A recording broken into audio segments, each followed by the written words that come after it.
Designed to help you fall asleep. Find us on snoozecast.com and follow us on social media and wherever you listen to podcasts. Our current goal is to get to 100 reviews on the Podcasts app to help new listeners find us. If you haven't written a review yet, please do. Thank you to everyone who's taken the time to do so already. We get closer to our goal every week. Your reviews continue to amaze us, and we learn from your feedback as well. So thank you for taking the time to share. This episode is brought to you by Twinkle Lights. Tonight, we'll be reading Balsam Fir, a Snoozecast original. Experience tromping through an evergreen tree farm to pick the perfect tree to bring home.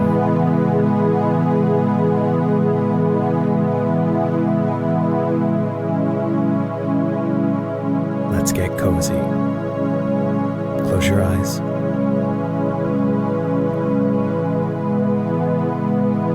Relax your body into the softness of your bed. Now, take a few deep breaths.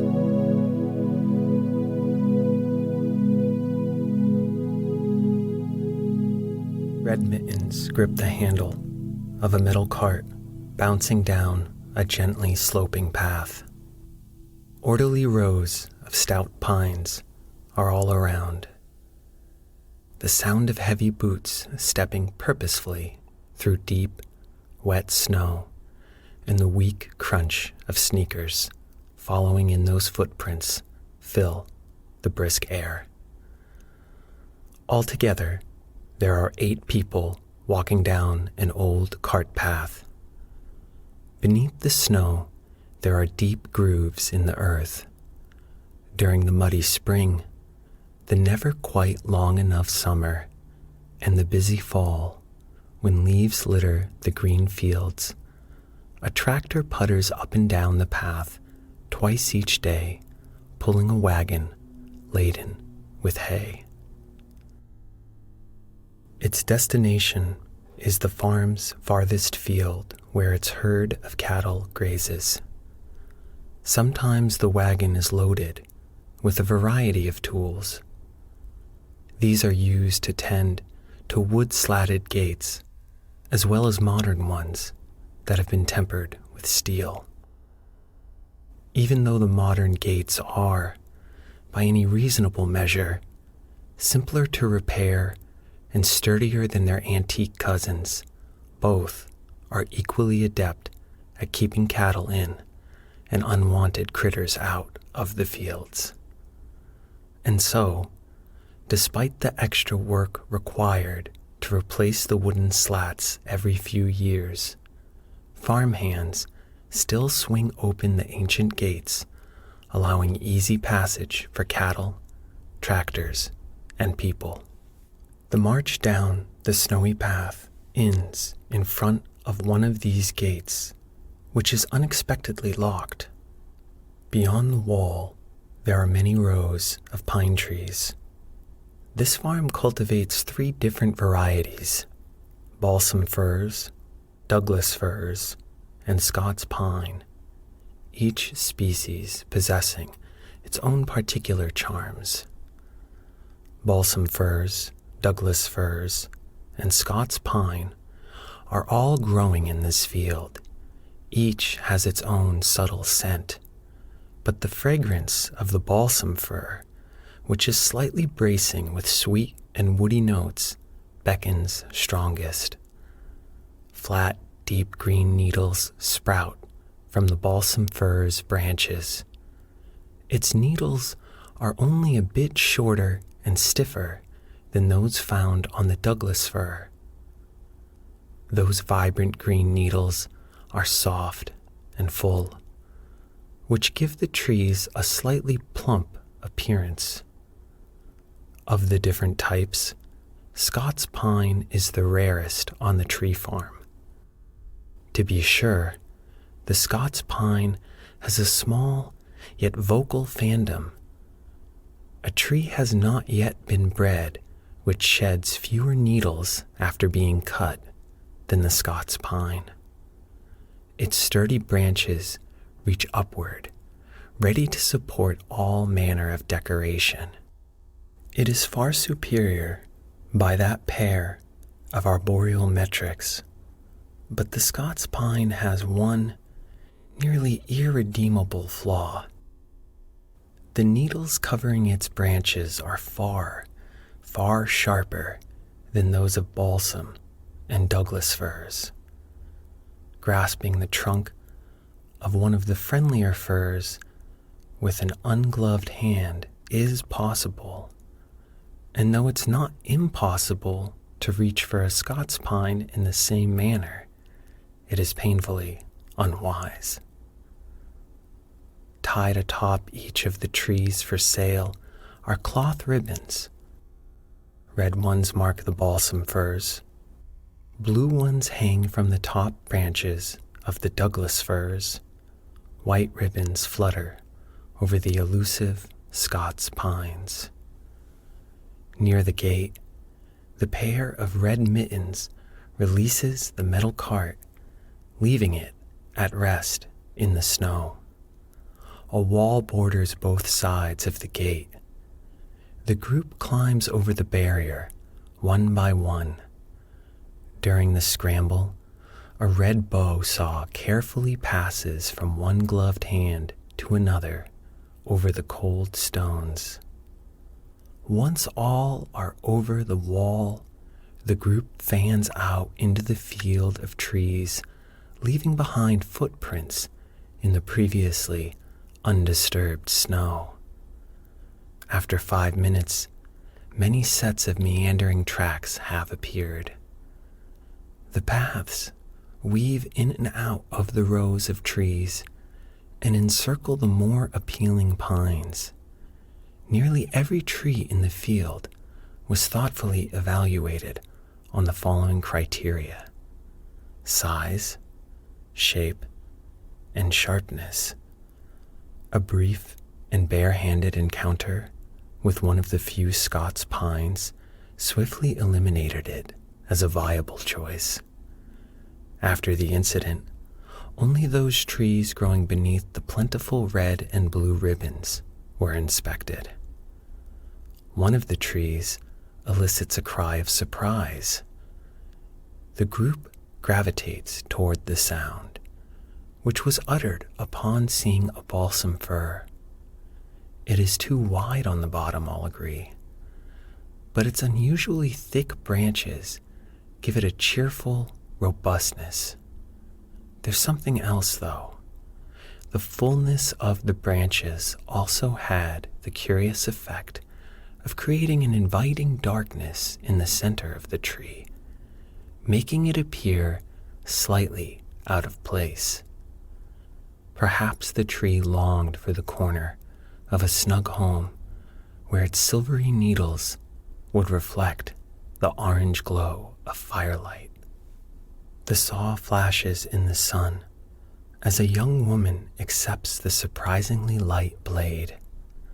Her hands are kept warm inside the pair of red mittens, which now grip the saw.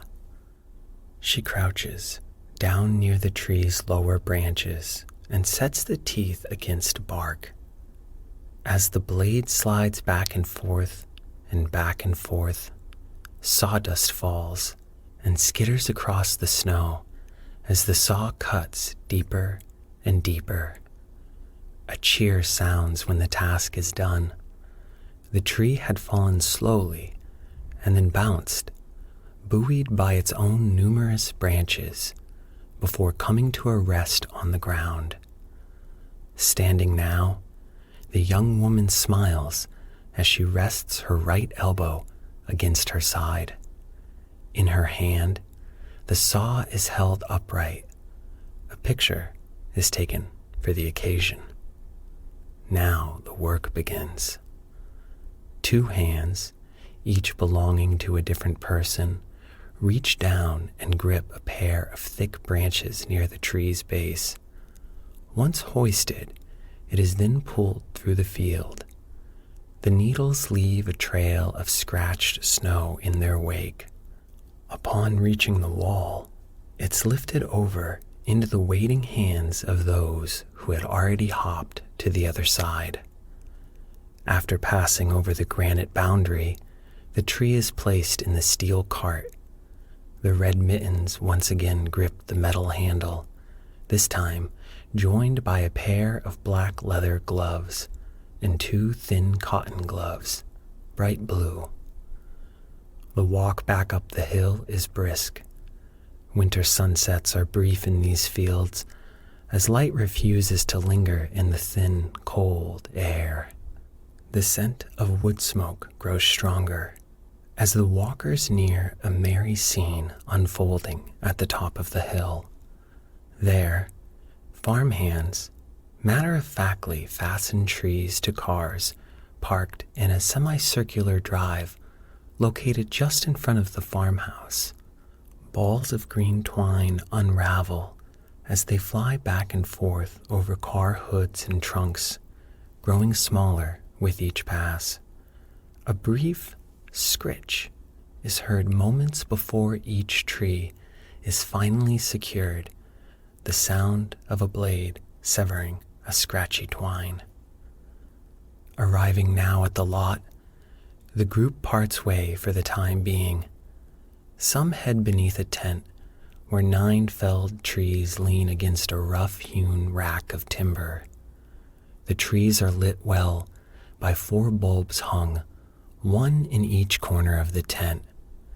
An orange cord powers the lights, which are protected by bars attached to a solid sheet of metal behind their bulbs.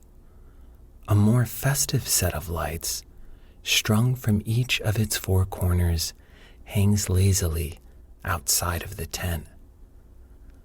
Others make their way to a set of cars parked near the farmhouse. A set of keys are produced from the deep pocket of a wool winter jacket. With the press of a button, the car doors are unlocked, and soon both engines are running. Water droplets fall arrhythmically out of the exhausts as fumes rise. The 3 pulling the tree and cart up the snowy path rest near a contraption designed to shake away loose needles. The tree is removed from the cart and secured in the center of the machine. A large black button, once pressed, sends the tree into a jittery dance. Needles flutter down in an ever-widening circle of green around the metal tree shaker. A red button is pressed, and the lot at the top of the hill is quiet again. The tree is then carried across the lot to the still cold cars. A grunt signals the tree's ascent. It lands with a thud on the roof. Green twine flies back and forth over the hood and trunk, growing smaller and smaller with each pass. Pine sap eases out of the freshly cut timber. Drops of the light amber liquid, no larger than a sesame seed, drip at a glacially slow pace onto the windshield. Once secured, the tree is given a strong tug as a final safety check. Satisfied with the job, a farmhand snips the twine with a pocket knife, accepts a tip for a job well done, and walks away in search of another tree in need of transport. The group reunites inside a shack next to the tent, framed by a large, thick plastic window. On the structure's single door, a wood stove is seen inside. Its heavy iron legs rest on an earthen floor while it warms the small space. The shack's thin walls and aluminum door aren't well suited for keeping the cold at bay. Both are ineffective against the Arctic air. Heat has an array of escape routes out of the shack, including a multitude of pencil-thin cracks in the walls that run from the floor to the ceiling. Located roughly 8 inches apart, the spaces mark the point where the pine boards that make up the structure's walls nearly meet. Never intended as a permanent addition to the hilltop neighborhood, the shack was built hastily one summer many years ago. Working alongside one another, neighbors shivered through a raw March, fought muddy fields in April, and finally rested in May after clearing land on the property's outskirts.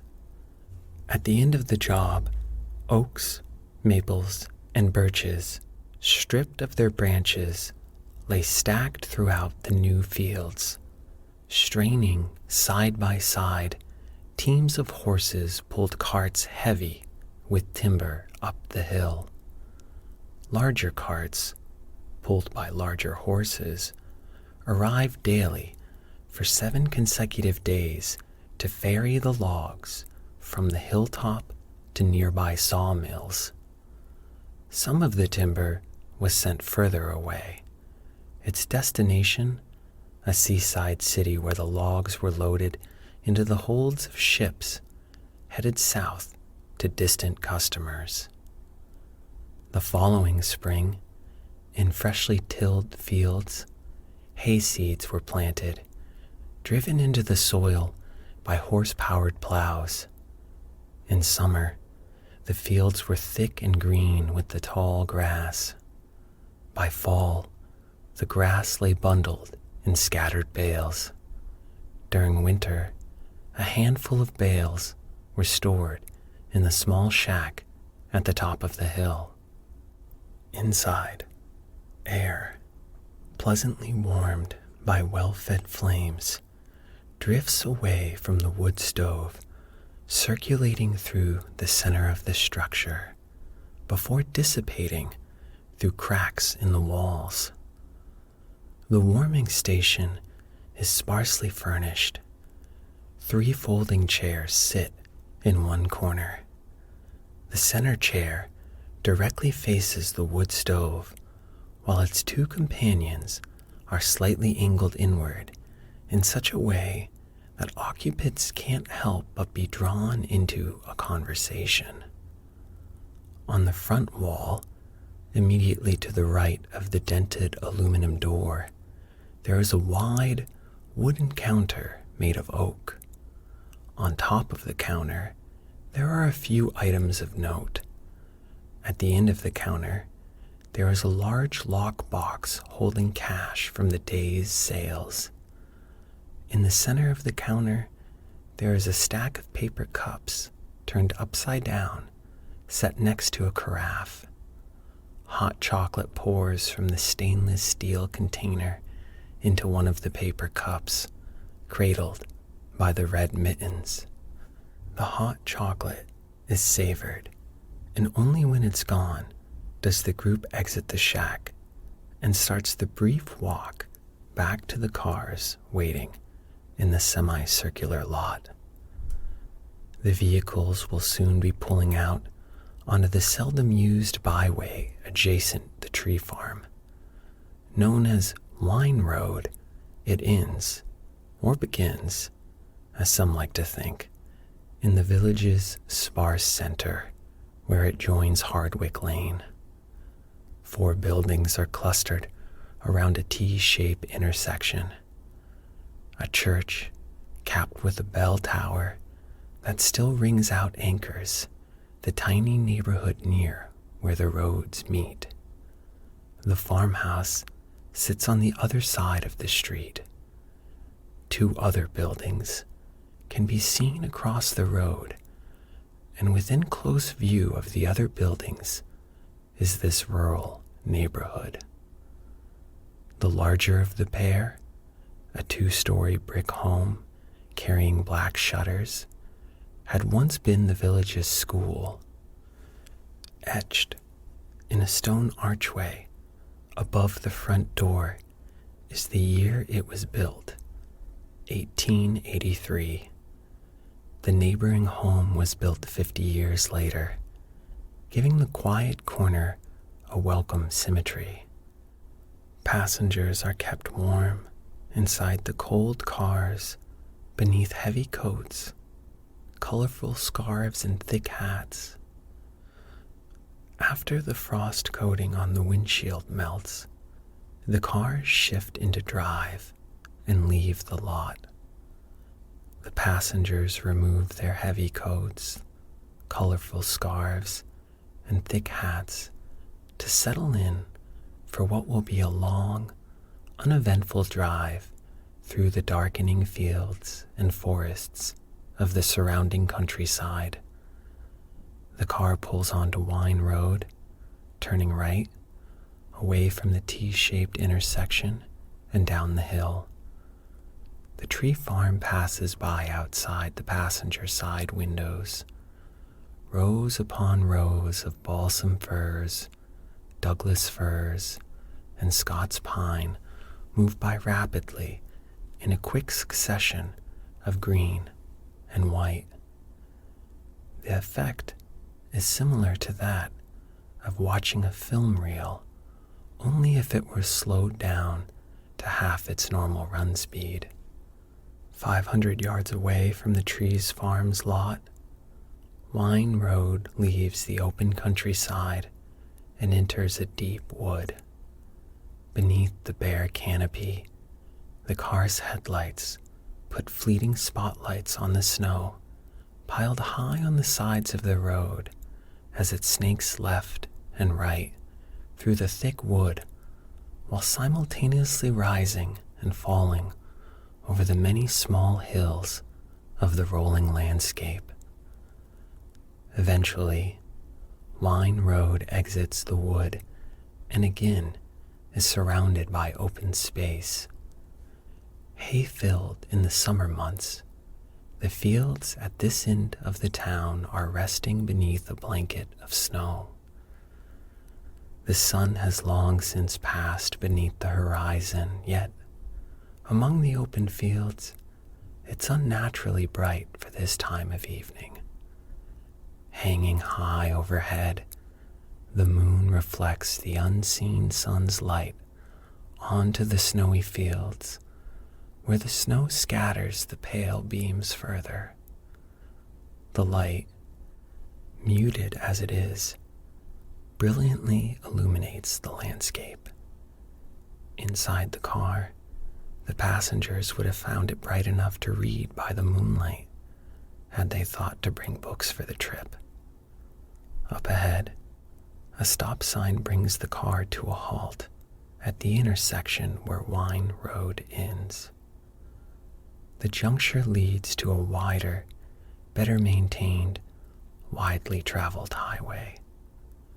The cars pass homes set far back from the highway, outlined with strings of bright white bulbs and occasionally twinkling lights of blue, yellow, green, orange, red, and gold.